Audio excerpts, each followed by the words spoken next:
I keep on hearing people say, are conferences even worth it anymore? I see that and then I laugh because I think that there's nothing that compares. Welcome to the Evolve Voices podcast, a platform to hear the fascinating stories behind the people that power global commerce. I'm Edilsa, a brand advisor, and your US host of Evolve Voices. On to today's story of connection. Lena Moriarty has spent her entire career behind some of the most dynamic events in e-commerce. Now as head of marketing for eTail, she's on a mission to build the #1 global event community.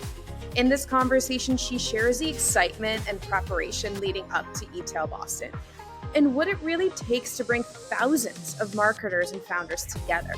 We get into navigating LinkedIn without losing your voice, how employee-generated content builds trust, and why it's in-person conferences that still matter in a world that's gone digital.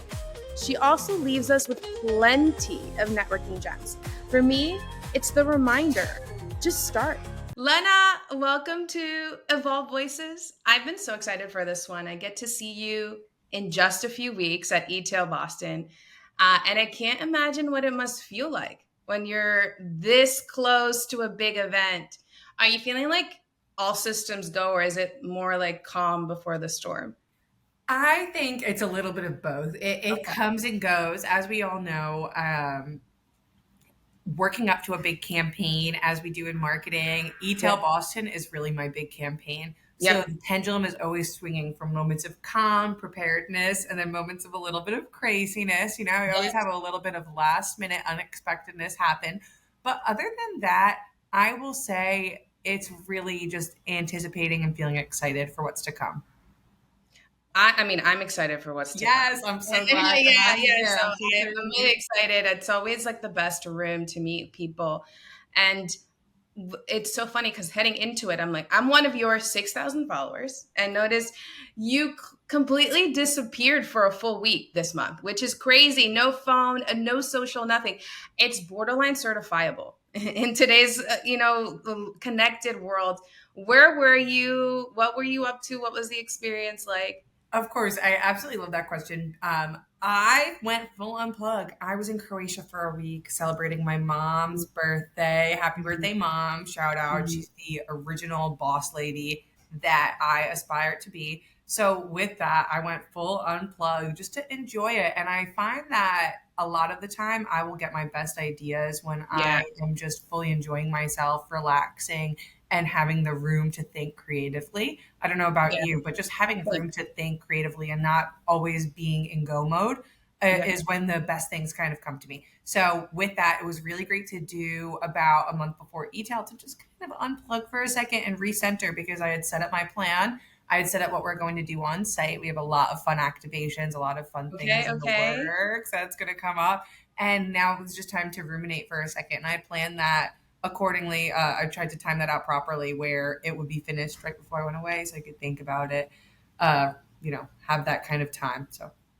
So is that something you plan, or was there a moment when it hit you like, man, I need to step away, like before, a burnout or any sort of thing? No, just unplanned. Honestly, it was just good timing, with my mom's birthday that had lined up. Yeah. But I think that burnout definitely happens to the best of us, and it always is good.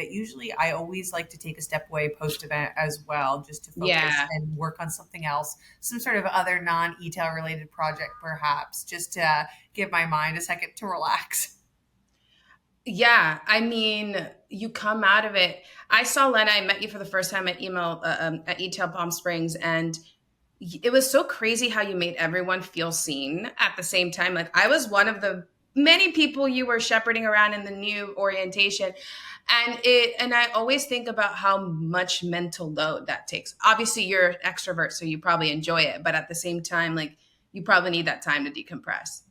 Yeah, it definitely is an element of being on. And I think that comes with being a part of wanting to be the face of a brand. And, I find that there's a topic that comes up again and again, employee generated content. Have you heard of that? The EGC as opposed to the UGC.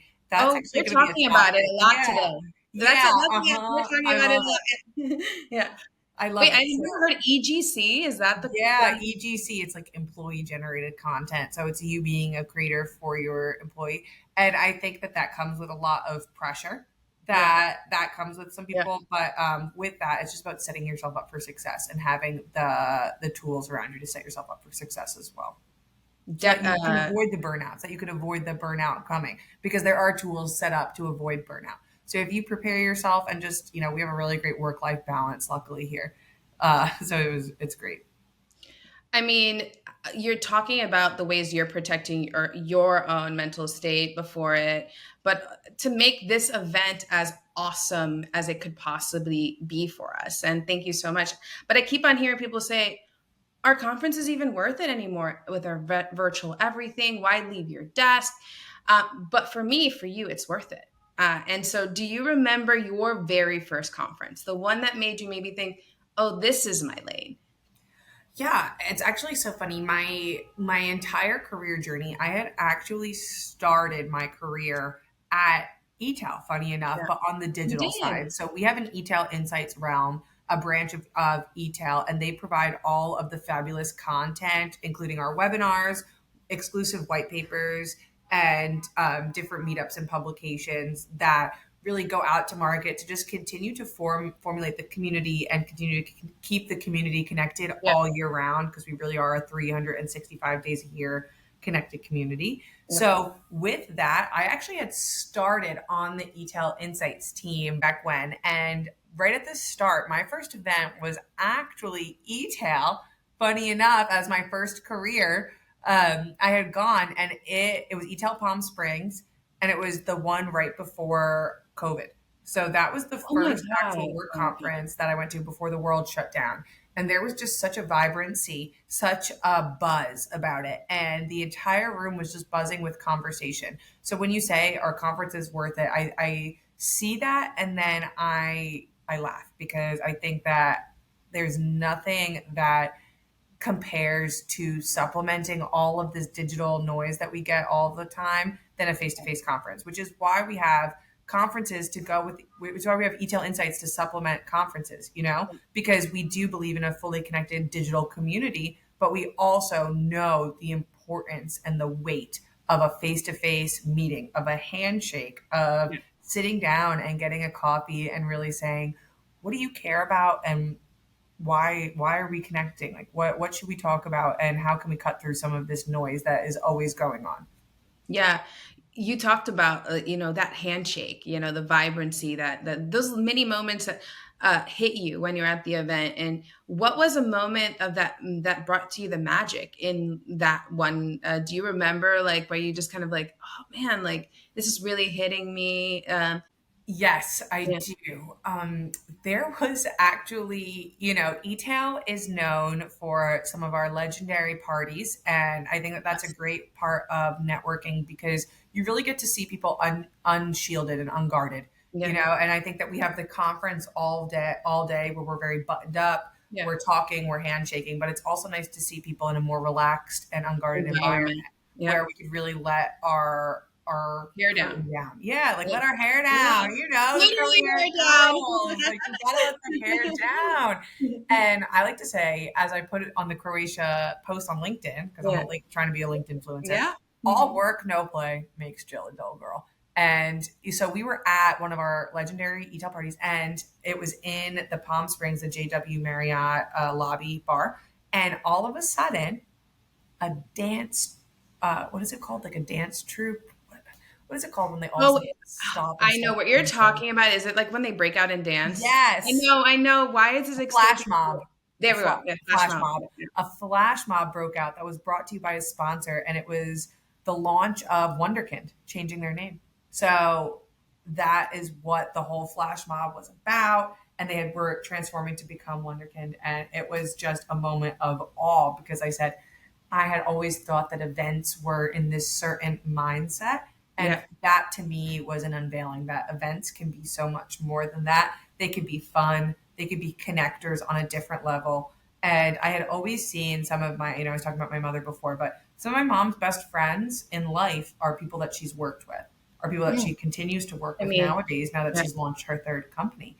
And with that, some of the best relationships are fostered from meeting people, just coming from this and connecting. And that, to me, to be a part of that magic, to be a part of that event magic is very rewarding. It's huge. I love the word you used in one of your posts, return on interaction. It's that's Yes, what ROI is. If you use we're that word a all few about. times, what Uh-huh. does that actually look like on the ground? How do you make, as people are, thinking so much about how do I get the most out of this while cutting through the noise? Like, what's your number one tip? 100%. And when I say return on interaction, I want to specify that it really means you could take of it what you make of it, if you will. Mm. And with that, use it as it best appeals to you, because what that looks like is getting to talk, like I said, unguarded, unshielded, with just the best of the best in one room. And when you get to sit down and enjoy a roundtable conversation with someone that leads marketing for so many major brands and provides technology for so many major brands, having that ability to ask unfiltered questions to Yeah. them and to your peers that are also tuning in to that conversation, and then being able to say, that was an amazing roundtable. I want Yeah. to hear more. That saves you money. Besides Yeah. having that return on interaction, you might pick up a tip. And this has happened many times at eTail. Trust me. Like, I've seen it happen time and time again, where you might pick up a tip. Because I myself have done it. And Yeah. I've met with Yeah. these speakers and I've picked up tips, as I'm sure you have, but that will save you marketing dollars in the future. And that is how we all continue to learn and grow with one another. It is just continuing this chain of communication, and this constant community, and building on that. Yeah, I literally just interviewed somebody from eTail Palm Springs. I know it's a single hotel, but you still don't see all the people you love in one place. And what's great is it continues. It's not just an interaction that can happen there, but an intended interaction can even continue from there, which is, I think, the fun part. And I think that you'll get to see some of this magic at eTail Boston, because Yeah. we have actually brought back and revamped the eTail Visionary Awards, which Mm. will be back and better than ever, and we're hosting them at the House of Blues in Boston. Oh my And God, with I love House that, of Blues. yeah, and we're swagging the whole place out. It's going to be a Yeah. really big Yeah. fun party, and we're just taking a moment to honor these visionaries that are pushing the industry forward, and with that also get to connect and talk and have some fun with the e-tailers that we just spent all day with. So that Yeah. will be really fun. I'm really excited. One of our favorite girls, Patricia's going here from San Diego. We're going to meet each other again in Boston, so I'm very, very excited. Earlier, you talked about, I never heard this concept, but EGC, and I want to dig deep on that, because that's what I found so interesting about your presence. You are the brand, and in many ways, the intersection of personal company identity, it's a delicate balance. How do you blend your voice with company and not lose authenticity? Yeah. Yeah. I just want to start by saying thank you so much. That Yeah. really means a lot, because I Yeah. have made more of a concentrated Yeah. effort. And I know that you and I have connected on that on a deeper Yeah. level as well, because we're both trying to make it out there. And Yeah. I am very fortunate to work at a company that gives me a lot of onus with blending my own voice Yeah. as a representative of the brand. So they know who I am and what I'm trying to create, and they're allowing me to use my knowledge of the eTail brand, and then to use the knowledge of my own brand that I'm trying to curate and create my personal brand, Yeah. and to put those together and to say, how is Lena going to be a part of this brand and push it forward, and how is she going to kind of meld into someone that we could really push out there and connect directly with eTail. So when people see her, they think eTail. And we're Yeah. also doing something similar with Chet, Mr. eTail, as you know. And we're making concentrated efforts then to blend his voice with the eTail brand.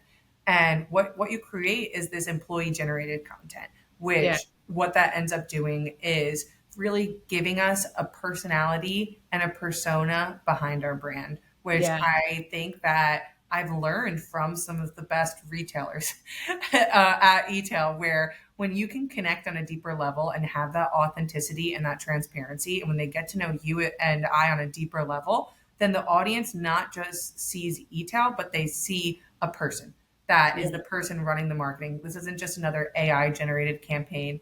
I've used the term a lot recently, AI slop. I saw it in the marketing brew, I believe, recently, where it's just so much slop that you could tell. It's just kerfuffle that's generated by some Yeah. sort of, fake entity that's learned from millions of different writers. And with that, to be able to have a unique voice, and we talk so much about the noise as well, to have a unique voice and to be a person, that is really something that we have found that really cuts through the noise. So I have a company that's investing in that in a way, and investing in me making my personal brand because it's doing well in conjunction with the eTail brand. And is that the persona building what you think is the most powerful part of employees being advocates? Yes, Yeah. because no one wants to buy from someone that hates their job. Yeah. Right. When it really Huge. comes down to Huge. it, I wouldn't be advocating and putting my face with a name or a brand or a product that I hate or that I don't think is worth it and is up to my personal standards, which is why I love eTail so much, because I really think that we've curated an iconic brand retailer technology hub of excellence that really stands out amongst the event noise. There's so much conference noise out there, as we know. So I think that those kind of go hand in hand. Yeah.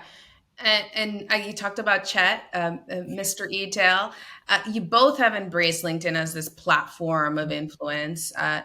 You said eTail Palm Springs was a turning point for you. What was exactly that happened there that you were like, all right, I'm going to do this. I'm going to be a LinkedIn influencer? I saw, this is so funny because I think that something that has remained in me is a little bit of a competitive edge. And the reason that I was so inspired is because I've always felt that I've had a big voice and I saw other people doing it and succeeding. And I thought I could do that. Yeah. Hey, if they can do it, I can do it. Same. Yeah. And I think that me and you have both probably experienced this, but specifically, if a man can succeed in doing it, why can't I do it? And I had seen Chet, Mr. eTail, kind of gaining all this traction and capitalizing on it. And I said, hey, that's a pretty dang good avenue to take. And I help him curate that brand and that presence, of course. And, using those same tactics, trying to do it for myself and finding that it is fruitful and it is, profitable. Yeah. You decided to almost what I call what even some brands do, build in public. You're sharing your feelings about what it is to become an influencer on it. What was that to hold yourself accountable? That you said, hey, I'm going to share all my thoughts. Was it because you felt there was a transparency was needed? What was behind that? I love having this conversation, especially because I feel like you're revealing some stuff to me that I might not have even noticed myself. I think it's probably a combination to hold myself accountable and to also own a little bit of the cringe. I think that one of the things that is the hardest with trying to be a creator in the marketing space is feeling uncomfortable with yourself and feeling uncomfortable with putting yourself out there to these people that you might not know personally. They might only be the digital relationships that you build that you haven't met at eTail yet, if you will. So with that, there's kind of a fear that comes with it. So when I'm owning up to it, I have not only accountability, but also a little bit of owning the cringe and saying, yeah, I'm doing this. And yeah, I'm aware that, you might think that it's not something that you would do. It's not up your alley. It might not be fruitful to you, but to me, it is, and I'm sticking with it and I'm owning this and this is what I'm about. So I think it's a combo of that. Would you agree? I know that you're also trying to do it. How do you feel? I know that I'm just same thing. Like I felt actually one of my podcasts there was an investor who was saying, people only share things when they work. And it almost incentivized me to do the opposite. And I was like, I need to share my work in progress, the messy, because, and you've done that the same thing too. You were like, I tried, I tried with this post style and this edit and it didn't work. I didn't know why it wasn't working. And I feel like sharing that is almost the process that people need to hear. And so you say own the cringe. I say own the messy, I love it. middle. And that's what I've tried to own as well on my end. I love that too. And there's an amazing creator on LinkedIn, Sam Wells, and he works for C4 Energy. And he gives great advice, but he talks about the flops and how flops are actually great because no one really sees them. And I love that. And I love that advice because it really is helpful because, you have to put so much content out there and some of it inevitably won't work when you're trying to constantly be at the cutting edge. I Yeah. think that's Yeah. another element too. You're kind of always wanting to push the limit on what does my customer like and what are they responding to. And it's not always going to hit in the way that you think, and you could only use what you know. So I'm just owning it. You have to own it. I love that you talked about. I don't know Sam Wells, and now I'm going to run to look Definitely at go his check him account out. Yeah. because you also mentioned Tinks as one of your go-to on socials. When you're scrolling, whose posts make you stop and pay attention? Like, what is it about their style or voice that pulls you in? Something that I also mentioned was that I tried to replace some of my TikTok doom scrolling with LinkedIn style doom scrolling. So at least I'm getting a little bit smarter behind the scenes, right? It's doing something, I guess. But one of my favorite LinkedIn, I'm going to go LinkedIn creator direction for this one. Yeah. That's what I want. Okay, awesome. One of my favorite LinkedIn creators is Carmen Vincente from Gorgias. Mm-hmm. And she's their social media manager, and she does amazing deep dives on what content is working versus what content isn't and why, and also how to plan and manage massive content outputs that are kind of required of us nowadays. Yeah. And she's someone that makes me really stop and go, whoa, this is amazing information that I need to repeat upon. Really big fan of hers. And then for LinkedIn video, I think that people are still trying to find their footing.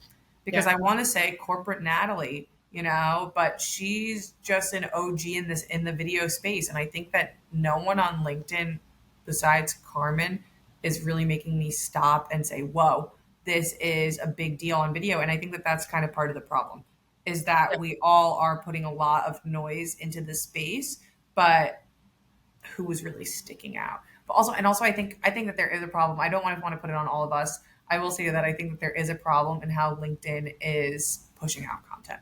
I mean, we're seeing 2-week-old content right now. It's 3-week-old, month-old. I can't get it up to date, So it actually makes me. You brought up the doom scrolling bit, and be honest, is it any better on LinkedIn, or is it a different kind of spiral when you're on it? I think it's better right now because I find myself getting less stuck. Nice.